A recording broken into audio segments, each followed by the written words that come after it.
Hello everyone. I'm gonna be doing the Challenger deck unboxings. The background's still the same as I think probably the previous video. I'm still sort of cleaning up my room, hopefully moving out, but that's probably gonna be another month or two before I do that. Um, so I can be a little lazy. I do have a new mat. I should have used that, but I'm already like I'm too lazy to start again. So it all comes back down to me being lazy in the most part. um, the Challenger decks, there's four of them. These are all for, I guess I should state they're also for the Pioneer metagame. So I'll move three of them over. So we'll start on Black White Auras. And this one is a pretty cool deck. I mean, they're all made to be played out of the box at a wherever our Pioneers played at, I guess. I don't really see too many people playing it, but even if you don't play Pioneer, there's a lot of really good reprints in it. Um, as long as they're not like, these aren't overpriced by anyone or anything like that. It's kind of hard to tell with MSRP and all that. I'm not really used to looking at cards for a Pioneer viewpoint, like, oh, is this good for Pioneer or not? Oh, and this deck does come with Loris, and the cool thing is, I should probably take it out. The cool thing about this deck is that the Loris does have the right commander text. See if we can get it there. Let's see. Yeah. So they changed it. Companions was a pretty broken mechanic. So instead of being able to cast it from exile, from your sideboard basically, you now have to put it into your hand by paying 3. So you don't just immediately put it in your hand or whatever. Um, let's see. It does have a copy of Thoughtseize as well in the sideboard, which is kind of funny because this is like a main deck card. Because as long as you're going first, or like you're gonna play this pretty early on, you're usually gonna play this card. It's kind of a weird reprint they even added. It's just something that like I feel like they probably should have just done 3 of and just been done with it, or 4 of even. We have three Hushbringers, which luckily doesn't really, I don't think that affects this deck, but it is pretty terrible against Uro and Kroxa, but I'm pretty sure Uro's banned in Pioneer because it's a green-blue card printed in the recent years. Um, these are some weirder cards, so you don't really see these in the metagame that much, but I mean, it's better than getting nothing for sure. Deadweight, 3 of them in the sideboard, I guess, in case you have a heavier creature matchup, and 3 Duresses. Which honestly, it's hard to really say too much about what they add to the sideboard because in the end, metas change. So like something that could be like a creature heavy meta could end up becoming a what's it called? Something dominated by control decks where they're only playing like one creature and 500 counter spells. So playing a bunch of removal doesn't really help if you just can't even kill them and resolve any spells. So I mean, it obviously changes as times go on. So 2 Stone Coil Serpents. Um, I love this card honestly. It's a great mutate target and also a pretty good target for putting auras and enchantments on, especially since it has protection from multicolored, so it's a little harder to remove. 4 Sarams, which I don't think he really had any value. I mean, this is mostly like I think the value is good on these decks. So these are the Pain lands, 4 Caves of Koilos, which I don't know. I mean, it's a good budget alternative. 4 Concealed Courtyards, 4 Alseid of Life's Bounty. At least they have 4 of Hateful Eidolon, so pretty decent ways to draw cards or um, you know uh, protect your stuff. So 4 Selfless Saviors. I don't know if they play Selfless Saviors in the main thing. I'm gonna skip over the lands. 3 Karametra's Blessings, which is a pretty good card in this deck. I actually like it. I don't know. Does the meta one play this a lot? I mean, it should. I think the +2/+2 and hexproof and indestructible can be super helpful there. Uh, 4 cartouches of Solidarity. Um, Ethereal Armor is pretty awesome to have 4 of. This card's just really awesome. And this deck in Boggles as well. I don't know, is there Boggles in Pioneer? I don't know. Uh, Griff's Boon, which it's good. Yeah, I like it. I mean, there's not much to say about these.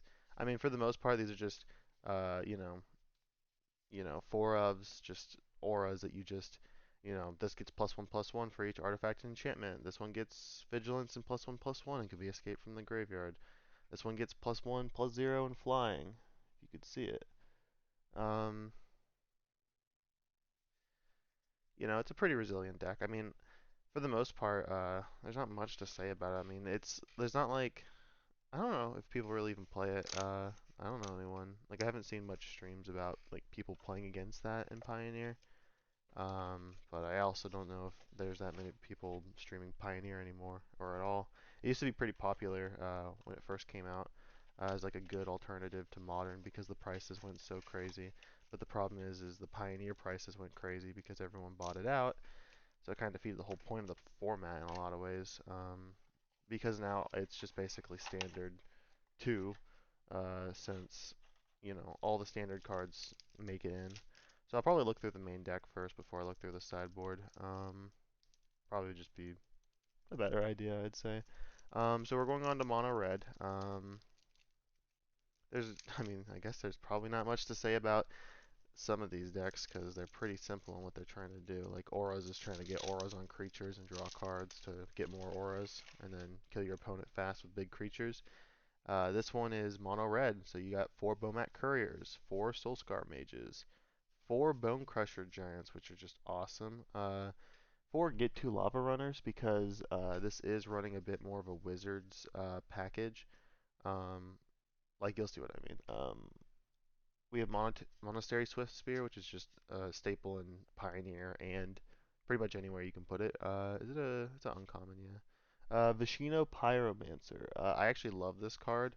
I put it in pretty much all my burn decks. 4 Run-a-Map Ruins because you want a ban standard card, which is actually isn't that bad. Some Wild Slashes, which is pretty awesome. Because you can make it so, fog decks don't have as good of a time. Uh, some Lightning Strikes, which, yeah, I guess you'd play Lightning Strike, I guess.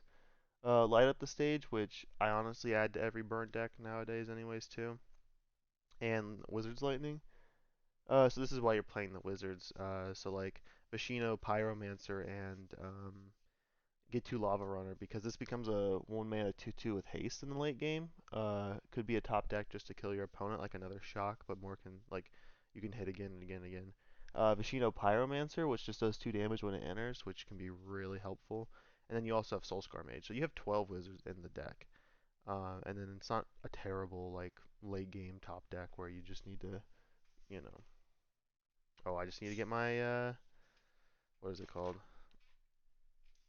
I gotta make sure I keep my space a little clean. I don't want to ruin it too much with all these decks everywhere.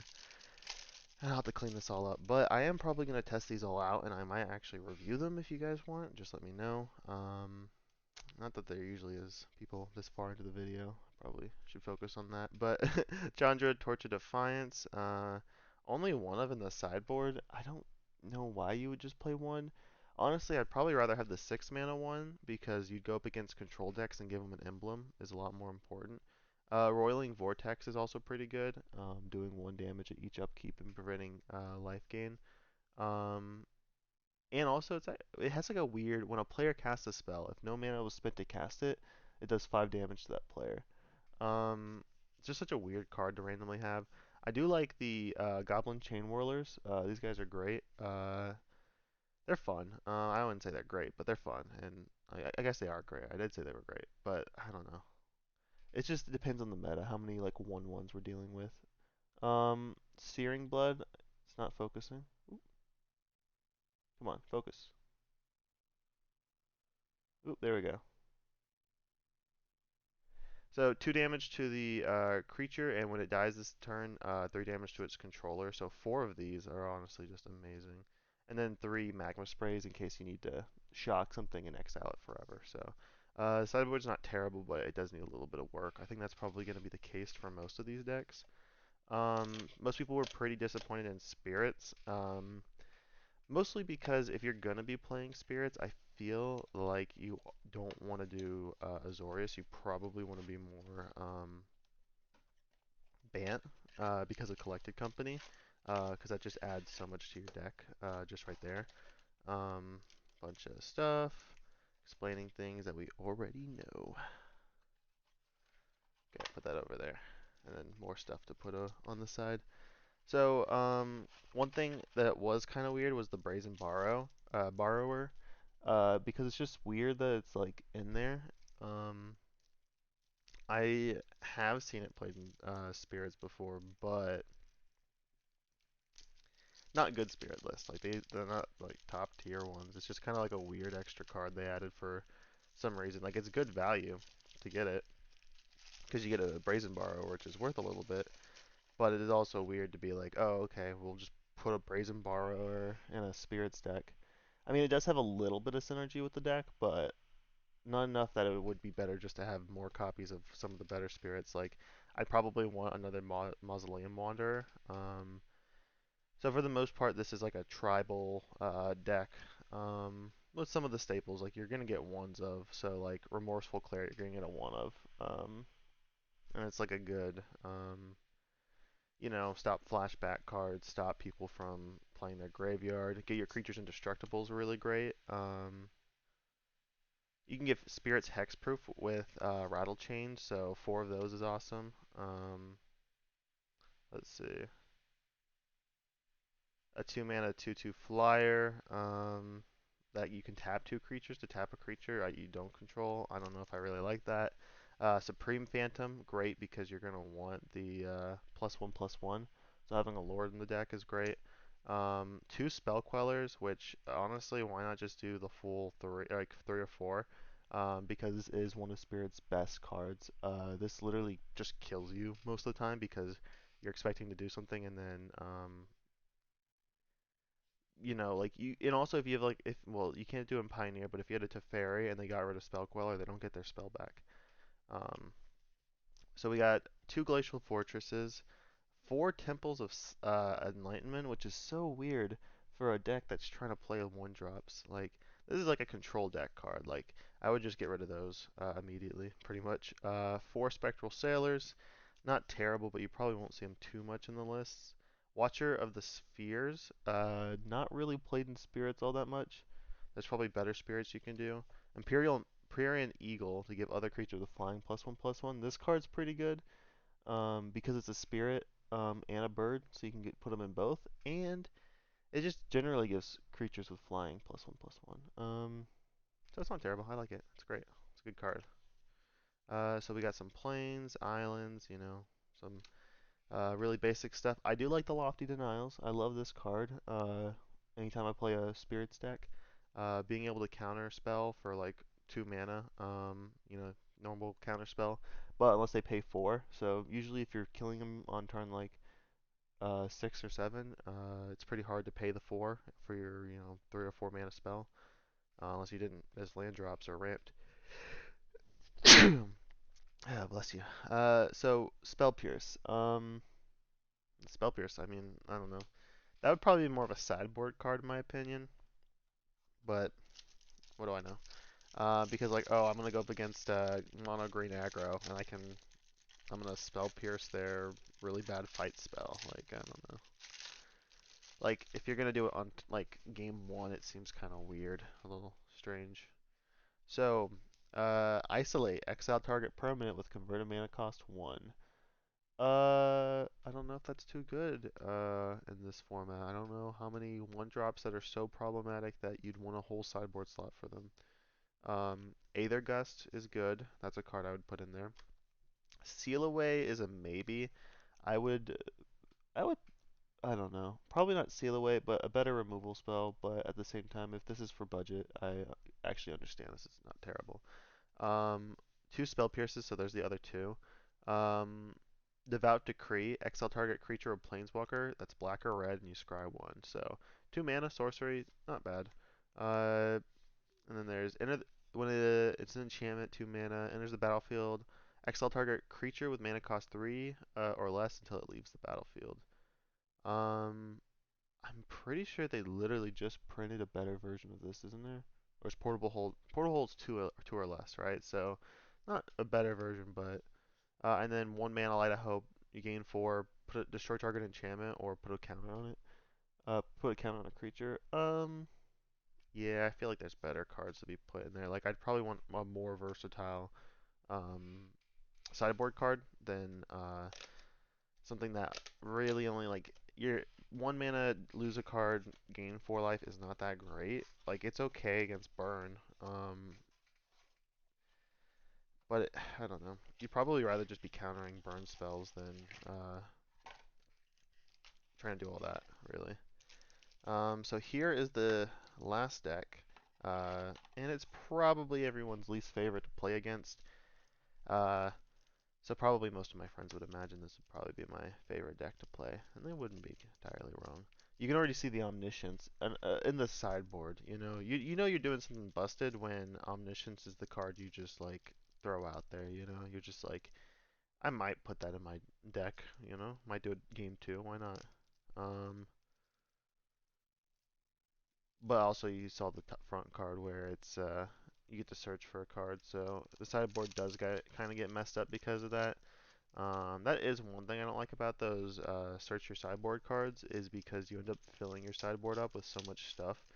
Um, I mean, those cards are insane in Best of One because you can have 3 cards on the side. That took me way too long to open. Just ignore that. Fey of Wishes. So this is the card that lets you go to your sideboard and then put it in your hand for 4 mana, and then you can keep doing it as long as you have cards to discard. So pretty good at not making yourself brick. Mastermind's Acquisition for 4 mana, search your library, or you can do what this does and then search for a card outside the game. So your whole goal is to peer into the abyss. You make a player draw half their library and lose half their life, and then round up each time. Um, so actually, I think you might be doing this on yourself. So I don't know if they're comboing off. I was thinking about the other one, but it might be something you're doing to yourself just to win. So dig through time, look at the top 7 cards of your library, put 2 of them into your hand, and the rest in the bottom of your library. It's pretty decent. I mean, you have to delve though. So there's Lotus Field. So obviously, Lotus Field combo plays Lotus Field.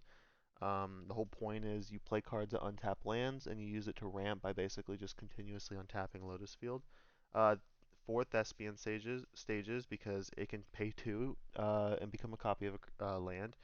So usually what you do is play this, you sacrifice your 2 lands, you go to your next turn, you play this, you tap Lotus Field and this, you have, one whatever color still floating, and you have 2 Lotus Fields on turn like 4, which could be even faster than that. You have a Maya Coast, nothing really crazy to say about it, just a pain land. You're mostly playing green and blue here. Uh, Temple of Mystery, I mean, I can see that being played. Oh, so Grazer is the reason why. So this card ramps you out faster by you can get your Lotus Field online a lot faster with this guy because you pay 1 mana, you put a 0/3 reach creature. Doesn't have defender, but it is going to defend you for the most part, at least against better aggro deck or faster aggro decks. And then you just put a land from your hand onto the battlefield. So sometimes you put your Lotus thing on the battlefield. Sometimes you put just any land from your hand. And you ramp a whole turn earlier. You get off like a whole turn earlier because of a 1 mana 0/3 that protects you against a lot of aggro, so it even buys you like a turn or two. Um, so 3 mana, 1/3 wizard or human cleric. I don't know why I thought it was wizard.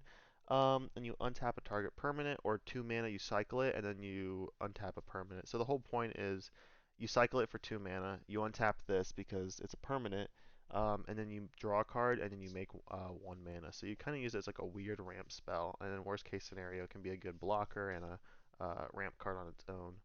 Ops, so nothing to say about it, just card draw. Hidden String. So tap or untap target permanent, then you may tap or untap another target permanent. So if you have 2 Lotus Fields, this is basically 2 mana, make 4, or make 6. So that could be pretty decent. Sylvan Scrying. I didn't even know this card was in the format. You search your library for a land card, you put it into your hand. So, just demonic tutor basically for this deck because you're always going to get the same thing.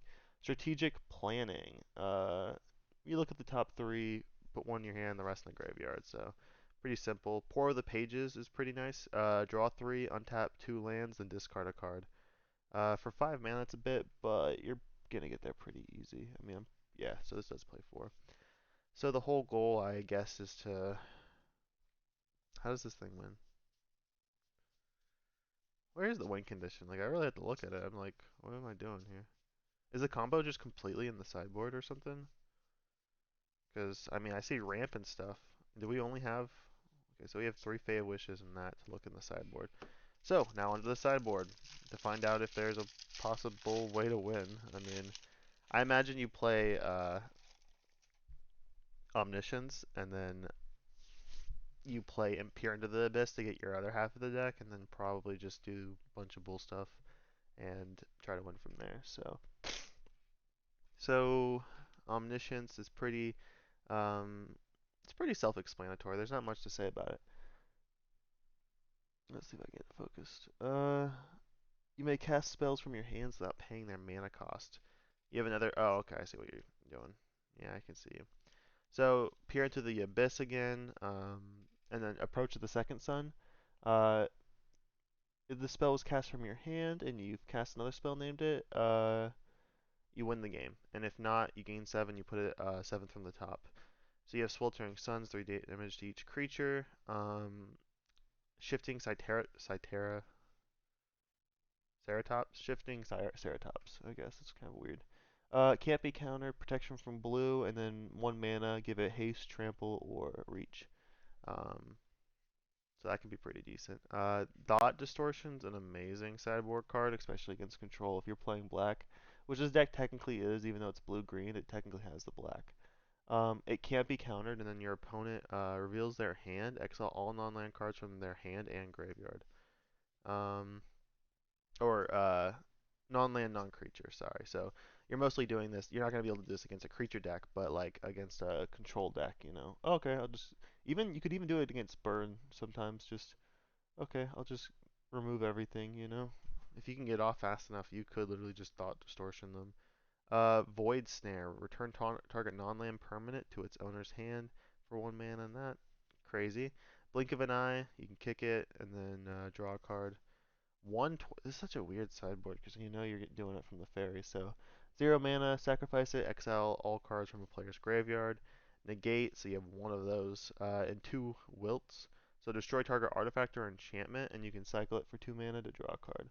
Which I actually really like I really like wilt because of the fact that it's so versatile. Like if it's dead in a matchup, like you thought they were gonna bring in like a blood moon or something, and they don't, uh, you can just get rid of that card. I love the cycle sideboard stuff. Okay, so that's all for now. Hope you guys enjoyed. I'll probably do a deck tech on these. I think the mono red one's honestly the best, but it's pretty hard to do mono red bad. Like you'd have to really try to not make a mono red deck in order to do a bad job. So I hope you guys all enjoyed. I'll see you guys all in the next one. So see ya. Bye.